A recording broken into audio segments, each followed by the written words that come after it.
고린도전서 15장 1절부터 11절까지 말씀입니다. 원래는 19절까지 우리가 읽어야 되는데 또 중간에 저희가 읽을 시간이 있기 때문에 오늘 11절까지만 읽겠습니다. 한 절씩 교독하겠습니다. 형제들아, 내가 너희에게 전한 복음을 너희에게 알게 하노니 이는 너희가 받을 것이요 또 그 가운데 선 것이라.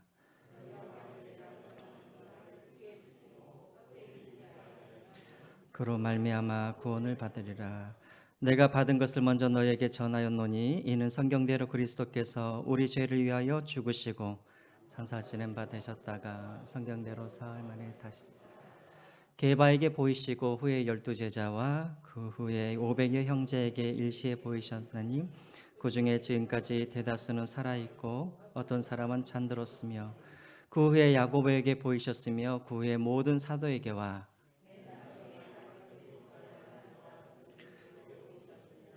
나는 사도 중에 가장 작은 자라. 나는 하나님의 교회를 박해하였으므로 사도라 칭함 받기를 감당하지 못할 자니라. 그러나 내가 나 된 것은 하나님의 은혜로 된 것이니 내게 주신 그 은혜가 헛되지 아니하여 모든 사도보다 더 많이 수고하였으나 내가 한 것이 아니요 오직 나와 함께 하신 하나님의 은혜로라. 함께 읽겠습니다.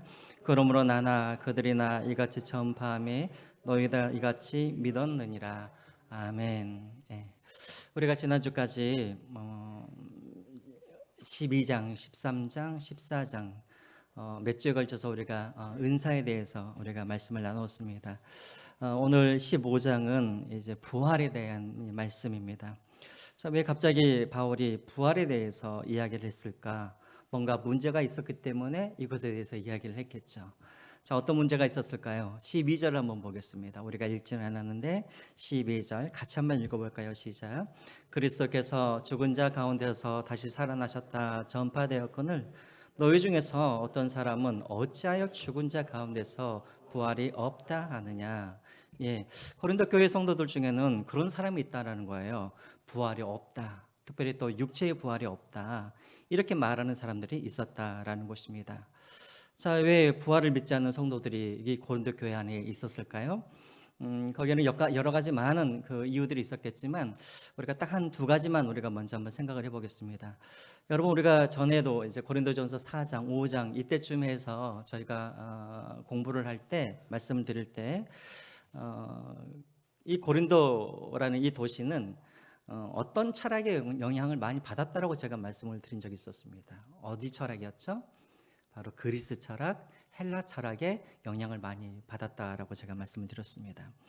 여러분, 헬라 철학의 핵심이 무엇입니까? 헬라 철학의 핵심, 그리스 철학의 핵심, 이원론적인 세계관이죠.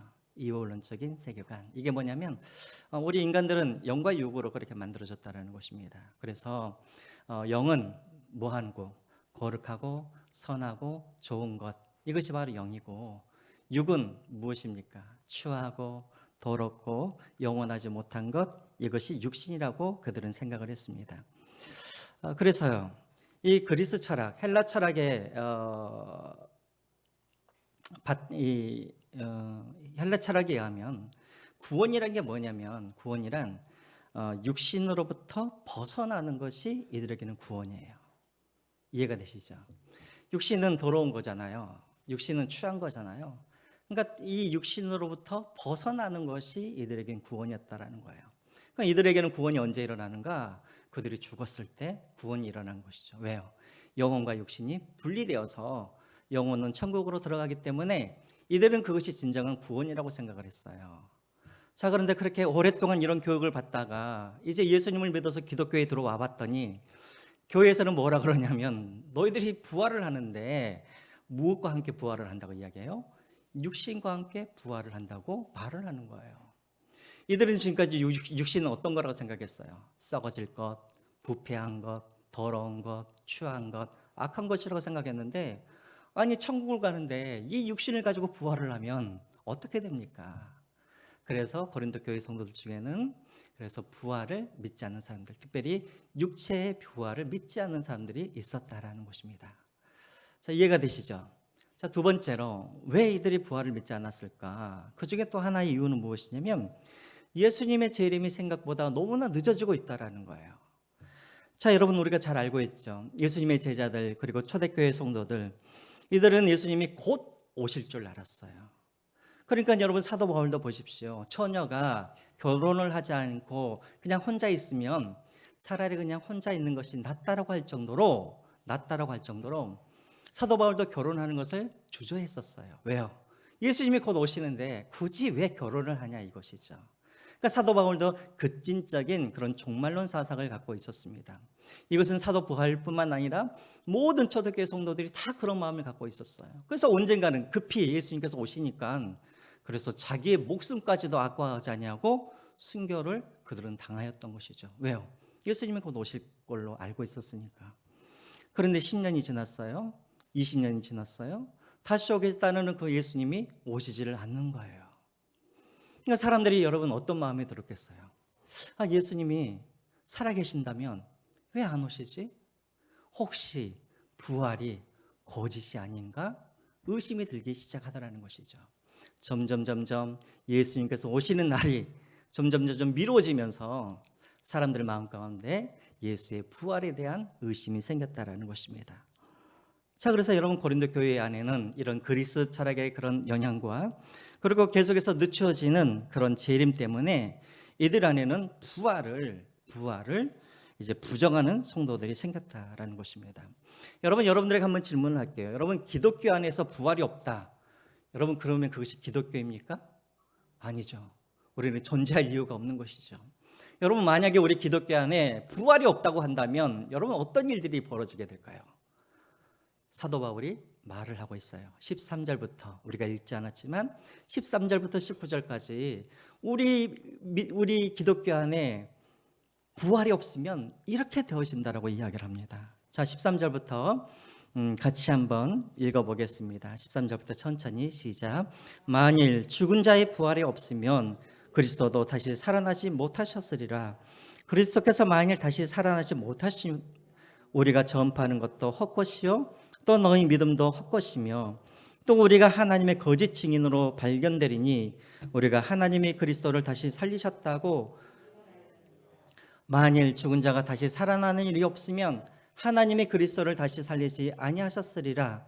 만일 죽은 자가 다시 살아나는 일이 없으면 그리스도도 다시 살아나는 일이 없었을 터이요 그리스도께서 다시 살아나신 일이 없으면 너희의 믿음도 없되고 너희가 여전히 죄 가운데 있을 것이요 또한 그리스도 안에서 잠자는 자도 망하였으리니 만일 그리스도 안에서 우리가 바라는 것이 다만 이 세상의 삶뿐이면 모든 사람 가운데 우리가 더욱 불쌍한 자이리라.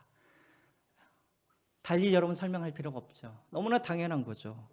여러분, 우리 안에 부활이 없으면, 특별히 그리스도의 부활이 없으면 어떤 일이 생깁니까? 우리의 믿는 모든 것이 다 헛것이 된다라는 것입니다. 왜 우리의 믿음이 헛것이 됩니까? 여러분, 로마서 4장 25절을 한번 보시겠습니다. 로마서 4장 25절 말씀 같이 한번 읽어볼까요? 시작. 예수는 우리가 범죄한 것 때문에 내줌이 되고 또한 우리를 의롭다 하시기 위하여 살아나셨느니라.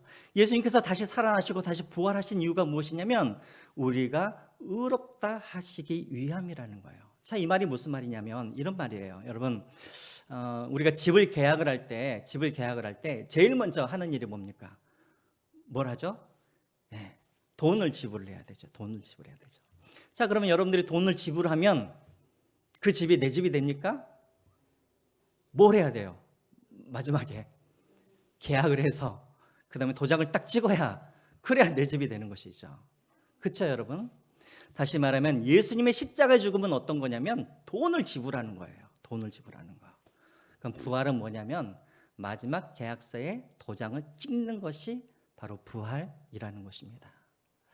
여러분, 예수님께서 만약에 부활을 하지 않았다, 여러분, 이 의미는 무슨 의미입니까? 그러면 예수님께서 계속해서 죽어 계신다라는 말이잖아요. 그렇죠? 예수님께서 부활을 하지 않냐고 죽어 계신다라면 그 말은 무슨 말이냐면 여전히 예수님은 죄의 권세 아래, 사망의 죽음의 권세 아래 예수님이 계신다는 말이잖아요. 그렇죠? 그렇다면 여러분, 예수님이 죄의 권세 아래, 사망의 권세 아래 예수님이 계신다라는 것은 예수님이나 우리나 다를 게 뭐가 있는 거예요? 그렇죠? 예수님도 죽어서 죄의 권세아래 있고 사망의 권세아래 있고 우리도 죽어서 죄의 권세아래 있고 사망의 권세아래 있으면 예수님의 죽음이나 우리 죽음이나 다를 게 뭐가 있냐는 거예요. 그렇죠? 그럼 우리가 굳이 예수님을 믿을 필요가 있어요, 없어요? 믿을 필요가 없는 거예요. 우리가 예수님을 왜 믿냐면 예수님께서 우리의 죄를 위해서 죽으셨을 뿐만 아니라 부활하셨기 때문에, 다시 말하면 사망을 이기셨기 때문에 그래서 우리가 예수님을 믿는 것이죠. 왜요? 부활하셨다라는 의미는 무엇이냐면 예수님의 죽음이 바로 우리의 모든 죄와 사망의 권세를 이기기 위한 그런 죽음이었다라는 것을 증명해 주는 것이 부활이기 때문에 그렇다라는 것입니다. 여러분 이해가 되시죠? 예수님께서 지금 만약에 부활을 안 하셨다 그런다면 우리의 죄의 문제도 여전히 해결되지 않는 상태라는 것입니다. 자, 이해가 되시죠? 자, 그래서 여러분 부활은 반드시 있어야 한다라는 것입니다. 또 한 가지, 만약에 예수님의 부활이 거짓이다 그러면 어떤 일이 벌어지는가? 자, 여러분 제가 만약에 1000가지의 약속을 했어요. 여러분들에게 1000가지의 약속을 했는데 제가 999가지를 제가 다 지키고 한 가지만 제가 지키지 않았어요. 그러면 여러분 저는 믿을 만한 사람입니까? 못 믿을 사람입니까? 못 믿을 사람이에요? 우리 성수시험교회가 이렇게 박한교회였습니까? 자, 제가 1000개요, 1000개. 그 중에 999개를 제가 지키지 않았고 딱 하나만 제가 못 지켰어요. 자, 그러면 저는 좀 믿을 만한 사람이에요? 못 믿을 사람이에요? 그래도 못 믿어요. 믿을 만한 사람이잖아요. 99.9%를 다 했으니까. 근데 여러분 예수님은 10개 중 10,000개 중에 하나라도 예수님의 말 중에 거짓이 있으면 우리 예수님은 믿을 만한 분이에요? 믿을 수 없는 분이에요? 믿을 수 없는 분이에요. 다시 말하면 우리 예수님께서 부활을 하시겠다라고 약속을 하셨는데 부활을 못 하셨다. 이 말은 무슨 말이냐면 우리 예수님께서 이 땅에 계셨을 때 제자들과 우리들을 향하여서 약속하신 그 모든 약속들이 또 모든 말씀들이 다 뭐란 말이에요? 다 거짓말이란 말이죠. 내가 너희들을 위해서 십자가에서 못 박혀 죽을 것이다. 내가 하나님의 아들이다. 내가 메시아다. 예수께서 말씀하신 모든 것이 다 거짓말이 되는 거예요. 그러면 여러분 예수님을 복음을 전한 사람들은 어떤 사람이에요? 다 거짓을 증거하는 사람들이 되겠죠. 또 여러분 예수님을 위해서 죽은 사람들은 또 어떻게 되겠습니까? 거짓말을 믿다가 죽은 사람이 되는 거잖아요. 그러니까 얼마나 그런 사람들이 다 불쌍한 사람들입니까? 또 그 거짓말을 믿고 부활이 있는 줄 알고 그래서 목숨을 버렸던 순교했던 사람들, 그 사람들처럼 또 불쌍한 사람들이 어디 있겠습니까? 그렇죠. 지금 13절부터 19절까지 사도 바울이 지금 이 이야기를 하고 있는 거예요. 부활이 없으면 우리는 여전히 죄 가운데 있는 사람들이고 나는 복음을 전하는 사람이 아니라 거짓말을 하러 다니는 사람이고 예수님 때문에 죽은 사람들은 다 헛된 죽음이 되는 것이고 우리의 믿음은 다 거짓된 믿음이 된다라는 것입니다. 자, 그래서 사도 바울이 다시 한번 이제 1절부터 11절까지 그리고 이제 15장 전체적으로 다시 한번 복음에 대해서 이야기를 하고 부활에 대해서 이야기를 하게 되어지죠. 여러분 복음이란 게 뭘까요? 복음. 누가 여러분들에게 찾아가서 저 복음 하는데 대체 복음이 뭡니까? 라고 물어본다면 여러분들은 뭐라고 말씀하시겠어요? 복음. 집사님이 저한테 복음에 대해서 이야기를 하면 제가 오늘 당장 믿겠습니다. 그럼 빨리 여러분들이 복음에 대해서 전해줘야 되잖아요. 복음이 뭘까요? 복음은 기쁜 소식이겠죠. 그렇죠? 왜 복음이 기쁜 소식입니까? 오늘 본문 2절에 나와 있죠. 2절 제일 마지막에 뭐라 나와 있습니까? 바로 복음은 우리를 구원해 주시기 때문에 복음이 기쁜 소식이 되는 거예요. 하지만 이걸로서는 여러분 불충분해요. 복음이 무엇인가? 딱 한마디로 복음을 말하자면 우리 한번 찾아볼까요? 마가복음 1장 1절 말씀입니다. 우리 앞에 준비되어 있죠? 한번 보여주시겠어요? 마가복음 1장 1절 말씀 같이 한번 읽어볼까요? 시작. 하나님의 아들 예수 그리스도의 복음의 시작이라. 여러분 복음을 딱 한마디로 말을 하자면 복음은 무엇인가? 예수 그리스도가 복음인 거예요. 예수 그리스도가 복음입니다. 그래서 여러분 마가복음 하면은 마가복음이라는 뜻이 무엇이에요? 마가가 본 예수 그리스도라는 뜻이에요. 마태복음은 무슨 뜻입니까? 마태가 본 예수 그리스도. 요한복음은 무엇이에요? 요한이 본 예수 그리스도라는 말이에요. 그러니까 복음은 무엇인가? 바로 예수 그리스도입니다. 그런데 만약에 사람들이 복음에 대해서 가르쳐 주십시오 했더니 여러분들이 예수 그리스도입니다 하면은 저 사람이 알아들을 수 있을까요? 못 알아들을까요? 못 알아들겠죠? 자, 그럼 우리가 복음의 내용이 무엇인지를 알아야 돼요. 다시 말하면 예수 그리스도에 대해서 우리가 무엇을 믿어야 우리가 믿는 것인지 알려줘야 되잖아요. 자, 여러분 기억을 하세요. 복음의 핵심, 복음의 내용, 우리가 꼭 믿어야 할 것 7가지가 있어요. 7가지. 한번 보여주시겠어요? 여러분 이것을 꼭 여러분들이 외우셨으면 좋겠어요. 첫 번째, 복음의 내용, 예수 그리스도에 대해서 우리가 알아야 될 것 하나는 무엇이냐면 예수 그리스도의 신성입니다. 예수 그리스도의 신성. 무슨 말입니까? 예수님은 완전한 인간으로 이 땅에 오셨다는 말. 아니, 죄송합니다. 예수님의 신성, 예수님은 완전하신 뭐예요? 하나님이시라는 뜻이죠. 자, 두 번째로 예수님의 인성. 무슨 말입니까? 예수님은 완전한 뭐란 뜻이에요? 인간이라는 뜻입니다. 자, 세 번째, 삼위일체. 무슨 말입니까? 예수님은 하나님이시라는 거예요. 어떤 하나님? 성자 하나님이라는 말이죠. 자, 네 번째, 또 우리가 무엇을 믿는가? 동정녀 예수께로부터, 동정녀에게서 탄생했다는 것을 우리가 믿는 거예요. 자, 다섯 번째는 십자가, 여섯 번째는 부활, 일곱 번째는 재림. 이것이 바로 예수님에 관한 것들이에요. 이게 바로 여러분 복음의 내용들이에요. 이 7가지. 만약에 이 7가지 중에 하나라도 누군가가 이것을 부인하게 되어지면 그 사람은 뭐가 되는 거예요? 이단이 되는 거예요. 이단. 저 교회가 이단인지 아닌지 무엇으로 우리가 알 수 있는가? 이 7개로 우리가 판단을 하면 돼요. 저 교회가 이 7개를 다 믿고 있는지, 아니면 이 7개 중에 하나라도 빼고 있는지, 하나라도 빼고 가르치고 있다, 그 교회는 이단 교회가 되는 거예요. 자, 그러면 여러분 이 7개가 다 어디에 나와 있는가? 여러분들이 주일날 오전 예배 때 늘 외우던 말씀 뭐죠? 외우는 거? 네, 사도신경. 사도신경에 보면은 저 7개가 다 들어가 있는 거예요. 그러니까 우리는 사도신경을 외울 때마다 외우면서 이제 예배가 시작되어지는구나, 이런 무슨 절차처럼 우리가 그렇게 외워지는데, 사실은 여러분 우리가 매 주일 아침마다 우리가 무엇을 우리가 확인하고 있냐면 우리가 무엇을 믿고 있는지, 복음이 무엇인지 우리는 매 주일 아침마다 우리는 이것을 외우고 있는 거예요. 그러니까 여러분 좀 빨리 좀 외우지 마세요. 저도 이렇게 하다 보면 성도님들이 너무 빨리 외우셔가지고 저도 막 같이 빨라져요. 기억하시면서 내가 지금 무엇을 믿고 있는지 사도신경을 외울 때마다 이 7가지를 여러분들이 기억하셨으면 외우셨으면 좋겠어요.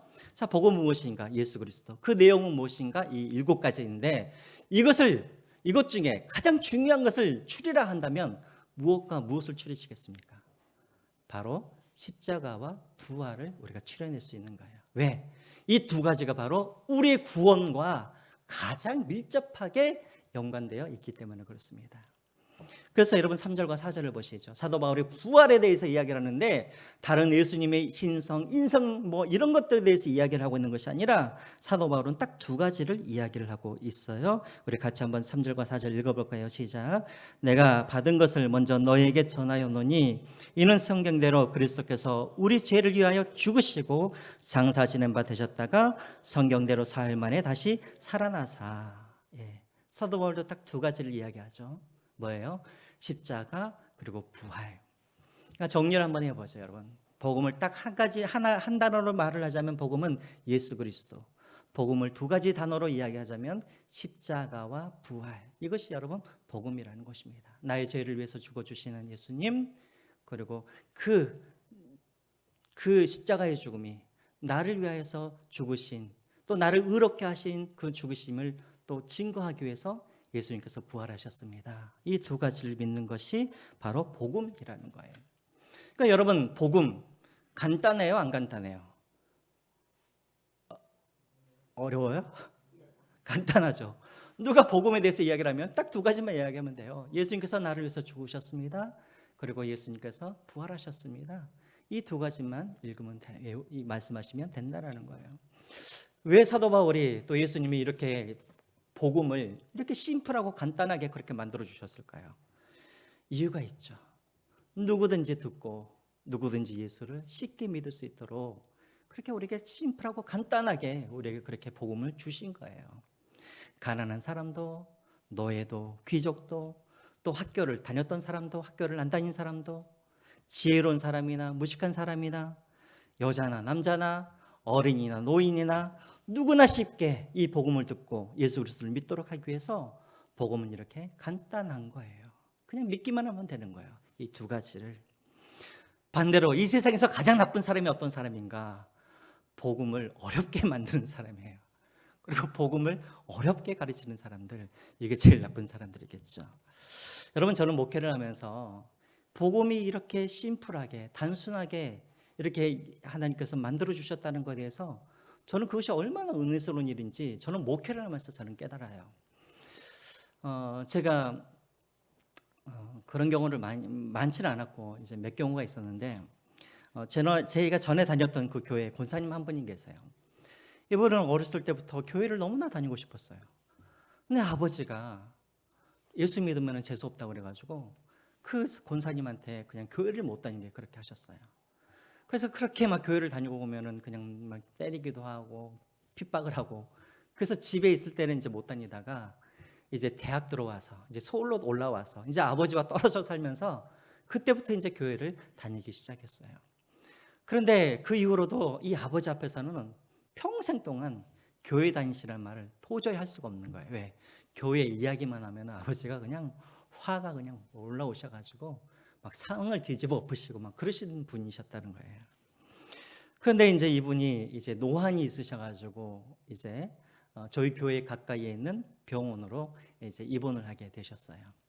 이대 목동병원인데 권사님이 이제 아버님을 이제 모셔서 거기에 이제 입원을 시켰는데 저한테 와가지고 목사님, 우리 아버님이 이런 분이신데 이제 곧 있으면 이제 돌아가실 것 같아요. 좀 복음 좀 전해주세요. 그러는 거예요. 그냥 데리고 갔으면 몰랐을 텐데 권사님이 그 히스토리를 쭉 이야기하시니까 제가 자신감이 없는 거예요. 아니, 갔다가 혹시라도 상을 엎으시면 어떡하나 하면서. 그러니까 제가 이제 목동 병원으로 갔죠. 이대병원 가가지고 아버님을 딱 뵀더니 제가 그 이야기를 들어서 그런지는 몰라도 아버님이 너무 얼굴이 고집 불통이라고 써져 있는 거예요. 진짜로. 그래서 막 제가 막 덜덜덜 떨면서 이게 과연 믿으실 거야? 막 이렇게 의심을 하면서 이제 제가 이제 복음을 전했습니다. 예수님께서 우리 죄를 위해서 죽으시고, 그리고 예수님께서 우리 죄를 위해서 죽으시고 부활하셨습니다. 근데 여러분, 전혀 예상치 못한 일이 벌어진 거예요. 그분이 그냥 눈물을 주르륵 흘리시더니 자기도 예수님을 믿고 싶다는 거예요. 그래서 이제 그러면 제가 기도를 먼저 할 테니까 제 기도를 따라서 해 주십시오 라고 했더니 기도를 이렇게 쭉 따라서 해 주시는 거예요. 그리고 나서 이제 그 다음 날부터 이제 이 권사님이 옆에서 우리 아버님한테 찬송가 틀어주시고 또 하나님의 말씀 또 전해주시고 요한복음 읽고 또 그렇게 또 같이 매일매일 그렇게 기도하다가 한 달 동안 그렇게 딸하고 신앙생활 하다가 마지막 날 이제 한 달 후에 돌아가셨어요. 이런 경우가 한두 번 더 있었던 것 같아요. 평생 교회를 그렇게 안 다니던 분이 마지막 며칠 남겨놓고 몇 달 남겨놓고 예수님을 그렇게 믿고 고백하고 그래서 그렇게 또 돌아가신 분들, 여러분 만약에 한번 생각을 해보세요. 우리가 구원을 받아야 되는데 구원의 조건이 예를 들어서 교회를 다닌 후에 20년 정도는 다녀야 됩니다 라든가, 또 구원을 얻기 위해서 여러분들은 선한 행동을 해야 된다고 한다든가, 또 구원을 얻기 위해서 우리가 여러 가지 열심을 우리가 내야 된다라고 말을 한다고 한다면, 그런 조건들이 있다고 한다면 여러분, 이런 분들이 마지막에 예수님을 믿을 수가 있겠습니까? 구원을 얻을 수 있을까요? 구원을 얻을 수가 없는 것이죠. 왜요? 이미 늦어버렸잖아요. 선한 일을 할 수도 없는 것이고 열심히 교회를 다닐 수도 없는 것이고. 그러니까 저는 너무나 감사해요. 예수 그리스도의 그 죽으심과 그리고 그분의 부활만 믿으면 우리가 예수 그리스도를 그렇게 믿고 구원을 얻을 수 있다는 이 정말 단순하지만 이 단순한 이 복음, 이것이 너무나 단순하기에 그래서 지금도 수많은 사람들이 마지막 죽음의 앞에서도 예수님을 믿고 또 못 배운 사람들도 예수님을 믿고 그렇게 할 수가 있었다라는 것입니다. 가끔은 여러분 어떤 분들은 그런 질문을 해요. 하도 요즘에 치매 환자들이 많으니까 어떤 분은 그래요. 목사님, 이제 우리 부모님이, 어머님이 이제 치매가 걸리셨는데 이제 복음을 전하면 우리 어머님이 구원을 받을 수 있을까요? 물어봐요. 여러분들이 생각하기에는 어떠세요? 치매에 걸리셨는데 우리가 복음을 전하면 그분들이 믿고 구원을 얻을 수 있을까요? 근데 제가 곰곰이 생각해 보면 그래요. 사람의 일이라면, 예를 들자면 이 믿는 이 구원의 일이 사람의 일이라면 그것은 불가능한 일이겠죠. 하지만 이것이 정말 하나님의 일이라면 그것은 가능한 일이라고 저는 믿습니다. 우리가 할 일은 무엇이냐면 복음을 전하는 거예요. 복음을 전하면 성령 하나님께서 우리는 알 수 없지만 신비하게, 비밀하게, 알 수 없는 방법으로 하나님은 그 복음을 듣는 그 치매 걸린 그분과 하나님을 만나주시고 분명하게 복음의 역사가 저는 일어나리라고 저는 생각이 믿어집니다. 그래서 여러분, 물론 이것이 가능한 일인지 불가능한 일인지 우리는 알 수 없지만 여러분, 그렇게 복음을 전하십시오. 하나님이 역사하실 줄로 믿습니다. 여러분, 우리가 이해하지 못한다 그래서 하나님이 못하실 것이라고 우리가 판단해서는 안 된다는 거예요. 우리가 이해가 안 된다고 그래서 하나님의 능력을 우리가 제한해서는 안 된다는 것입니다. 지금 고린도 교회 성도들도 마찬가지예요. 왜 이들이 예수 그리스도의 그런 부활, 육체의 부활을 이들이 부정하는가? 자신들의 머리로는 그것이 이해되어지지 않기 때문에 이들이 믿지 않는다라는 것이죠. 여러분, 그런데 한번 여러분 생각을 해보십시오. 만약에 하나님이 우리가 이해할 수 있는 일만 하나님이 하신다면 그분은 하나님이 아니신 것이죠. 우리가 이해할 수 없는 그런 일까지도 하실 수 있는 분이어야 그분이 바로 진정한 하나님이 아니시겠습니까? 그래서 여러분, 우리 주변을 보십시오. 청지를 창조하시는 그런 일들, 홍해 바다를 가르시는 그런 일들, 하늘에서 만나가 떨어지는 그런 일들, 또 하나님이 인간으로 이 땅에 오시는 일들, 이것이 어떻게 우리 인간의 머리로 이해가 되어지는 거예요? 그렇죠? 하지만 우리 하나님은 그 이해를 넘어서 우리 하나님은 역사하시는 하나님이라는 것이죠. 그러니까 여러분, 우리의 이해로 하나님을 제한해서는 안 되는 거예요. 그래서 우리가 하나님의 일을 바라볼 때는, 우리가 성경을 읽을 때는 항상 어떠한 태도를 우리가 가져야 되냐면, 내가 이것을 이해할 수 있는지 없는지가 중요한 게 아니에요. 중요한 것은 무엇이냐면 그것이 사실인가 아닌가, 그것이 실제적으로 일어난 일인가 아닌가, 이것이 중요한 것이지 내가 이해할 수 있다, 이해할 수 없다, 이것이 중요한 것이 아니라는 것이죠. 자, 제가 왜 이야기를 하냐면 사도 바울이 이제 부활에 대해서 고린도 교회 성도들에게 증언을 하는데 그 방법은 고린도 교회 성도들을 설득하고 이해시키려고 하는 방법이 아니었어요. 자, 한번 보실까요, 여러분? 5절부터 8절까지를 한번 보세요. 사도 바울은 지금 이 사람들을 이해시키려고 하는 것이 아니라, 자, 한번 보시죠. 5절부터 8절까지입니다. 제가 읽겠습니다. 같이 한번 읽어볼까요? 시작. 게바에게 보이시고 후에 12제자에게와 그 후에 500의 형제에게 일시에 보이셨나니 그 중에 주인까지 대다수의 사람 살아있고 어떤 사람은 잠들었으며 그 후에 야고보에게 보이셨으며 그 후에 모든 사도에게와 맨 나중에 만삭되지 못한 난 자 같은 내게도 보이셨느니라. 예. 지금 사도 바울은 고린도 교회에, 자, 부활이라는 것이 무엇인가, 영이라는 것이 무엇인가, 육이라는 것이 무엇인가, 지금 이것들을 막 논리적으로 설명해서 부활을 이들이 믿도록 설득하고 있는 것이 아니라 지금 누구를 지금 소개하고 있어요? 부활하신 예수 그리스도를 본 사람들을 지금 소개하고 있는 거예요. 자, 이 말은 무슨 말이에요? 이 말이 그 말이에요. 사도 바울은 너희가 이해하든지 이해하지 못하든지 이게 중요한 것이 아니라 부활을, 예수 그리스도의 부활이 사실이라는 것이 중요하다는 것이죠. 실제적으로 일어난 것이 중요하다는 것이죠. 그것을 위해서 지금 사도 바울이 무엇을 하고 있냐면 부활하신 예수 그리스도를 본 사람들을 소개하고 있는 것이죠. 이해가 되시죠? 부활하신 예수 그리스도를 본 사람들이 있다면 그것이 사실인 것이죠. 그렇죠? 자, 보십시오. 이해를 시키려고 하는 것이 아니라 그것이 사실이고 역사적인 사건이라는 것을 지금 사도 바울은 말하기 위해서 지금 예수 그리스도가 부활하신 것을 본 사람들을 지금 소개하고 있는 것이죠. 여러분 보세요. 그래서 게바는 누구입니까? 베드로죠. 그리고 12제자에게 예수님께서 보이셨다라는 것입니다. 그리고 그 후에 500의 형제에게 일시에 보이셨다고 그래요. 동시에. 자, 그때 당시에 500의 형제에게 동시에 보이셨다. 언제 그러셨을까? 많은 학자들은 아마도 예수님께서 승천하셨을 때 아마 밑에서 많은 형제들이 보았을 것이다 라고 그렇게 이야기를 합니다. 또 7절에는 야고보, 여기서 말하는 야고보는 누구냐면 예수님의 형제 야고보를 말을 해요. 그러니까는 이 야고보가 예수님께서 살아계셨을 때는 예수님을 믿지 않다가 부활하신 예수님을 보고 나서 이 야고보도 예수님을 믿게 되어지죠. 그리고 그 다음에 그 뒤에 7절 후반에 보면은 모든 사도에게와, 여기서 말하는 사도는 제자들을 말하는 게 아니겠죠. 바로 사도 바울 자신과 같은 사람들, 예를 들자면 바나바나 또 실라와 같은 이런 사람들에게도 예수님께서 보여주셨다라는 것입니다. 자, 여러분, 왜 이렇게 많은 사람들을 이렇게 증인으로 이렇게 세웠을까요? 왜 그랬을까요?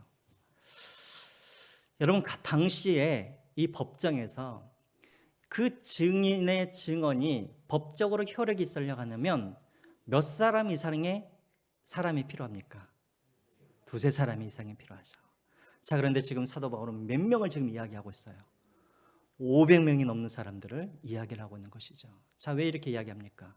그 부활이 확실하다는 것이죠. 확실하다는 것. 역사적으로 사실이라는 것을 증언하기 위해서 500명의 사람과 그 서다한 많은 사람들의 이름을 지금 대고 있는 것이죠.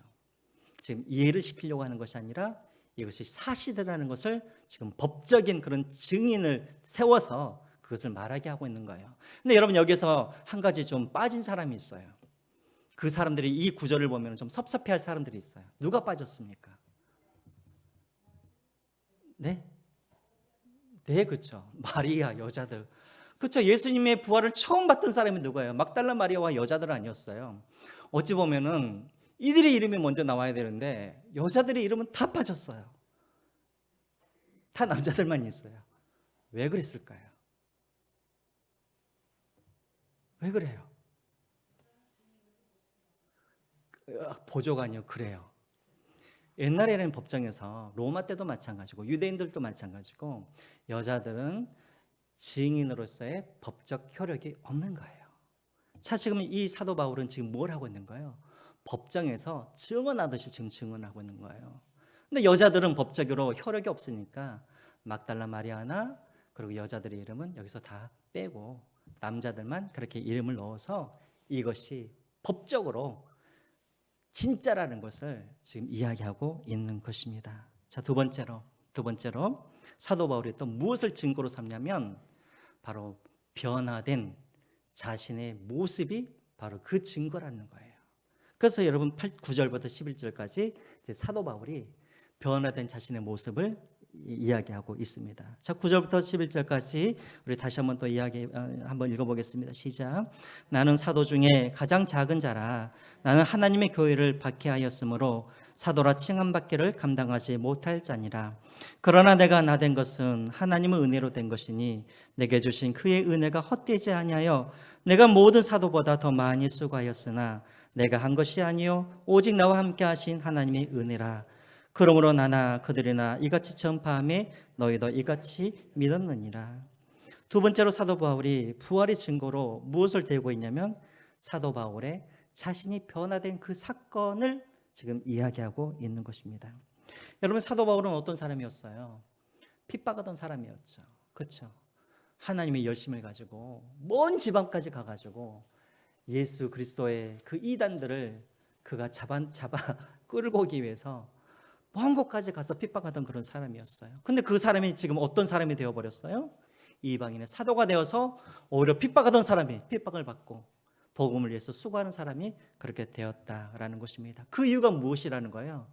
부활하신 예수 그리스도를 만났기 때문에 내가 이렇게 변화되었다라는 것입니다. 한마디로 말하면 부활하신 예수 그리스도를 내가 만나지 않았으면 자신도 이렇게까지 변화되지 않았을 거라는 것이에요. 그래서 여러분, 제가 2주 전에 산자의 하나님에 대해서 제가 말씀을 드릴 때 제가 이야기를 했죠. 여러분, 부활의 증거가 무엇입니까? 제자들의 변화된 삶이 바로 부활의 증거라는 거예요. 그때도 여러분 말씀을 드렸죠. 여러분, 제자들을 한번 보십시오. 예수님께서 돌아가시기 바로 전날 밤 마지막 만찬을 하고 있는데, 그때에도 제자들은 무엇을 가지고 싸웠냐면, 누가 하나님이 세우실 그 나라에서, 예수님이 세우실 그 나라에서 누가 글자인가에 대해서 서로 싸우고 있었어요. 또 예수님께서 십자가에 못 박혀 돌아가신 그 당일에는 다들 무서워서 다 뿔뿔이 흩어져 버렸던 겁쟁이와 같은 그런 제자들이었다라는 것이죠. 그런데 몇 달 후에 이 사람들이 어떻게 바뀝니까? 자신들의 생명을 걸면서 복음을 증거하는 그런 증거자들로 그렇게 바뀌게 되어지죠. 그때도 말씀드렸지만, 여러분, 사도 야고보와 같은 사람은 어떻습니까? 헤롯에 의해서 칼에 목에 베어서 죽게 되어지고, 바돌로메와 같은 사람들은 가죽이 벗겨져서 죽기도 하고, 또 도마와 같은 그런 의심이 많았던 그런 제자도 그도 인도에서 창에 찔려서 그렇게 죽게 되어지죠. 여러분, 왜 이들이 그렇게 변했을까요? 겁쟁이와 같은 그 사람들이 바로 부활하신 예수 그리스도를 보았기 때문에, 그리고 그들도 부활을 믿었기 때문에 그들도 목숨을 내놓고 그 일들을 감당했다라는 것입니다. 초대교회 성도들도 여러분 마찬가지였어요. 여러분, 부활하신 예수님을 보지 않았다면, 그리고 부활을 그들이 믿지 않았다면, 어떻게 사자비의 밥이 되어 죽어가면서도, 어떻게 자기들의 그런 몸이 그 불에 타 죽어가면서도 예수 그리스도를 부인하지 아니하고 끝까지 그들이 죽음을 그렇게 죽으면서까지 그 믿음을 지켰겠습니까? 바로 부활하신 예수님을 보았고, 그리고 그들이 부활을 믿었기 때문에 그런 일들을 가능했다라는 것입니다. 여러분, 이제 결론을 맺겠습니다. 여러분, 예수님이 부활하셨다. 최고의 증거가 무엇이냐? 바로 우리가 그 증거가 되어야 한다라는 거예요. 부활하신 예수님을 만나지 않았다면 도저히 변할 수 없었던 내가 변한 것, 여러분, 이것이 바로 부활의 증거가 되어야 한다라는 거예요. 부활하신 예수님을 만나지 않았다면 도저히 할 수 없는 말, 부활하신 예수님을 만나지 않았다면 도저히 할 수 없는 일, 부활하신 예수님을 만나지 않았다면 도저히 할 수 없는 그런 생각들, 그런 헌신들, 그런 수고들, 그런 사랑들, 그런 기도들, 이것들이 바로 증거라는 것이죠. 여러분, 세상에 나아가 보십시오. 사람들은 이해하지 않으면 믿으려 하지 않아요. 아무리 우리가 부활에 대해서 설명을 하려고 해도 그들은 믿지 않습니다. 그럼 그들이 무엇을 보면 믿을까요? 바로 변화된 나를 보면 믿게 되어진다는 것이죠. 사랑할 수 없는 사람을 위해서 사랑하고, 용납할 수 없는 그 사람을 위해서 내가 용납해주고, 내가 기도해 줄 수 없는 그 영혼을 향하여서 내가 기도해 줄 수 있다면, 그 변화된 모습을 보면서 야, 정말 예수님이 살아계시는구나, 사람들이 인정하게 될 거라는 것입니다. 여러분, 한 분 한 분이 부활하신 예수님의 증거가 되시기를 주님의 이름으로 부탁드립니다. 우리 같이 한번 기도하고 예배를 마치겠습니다.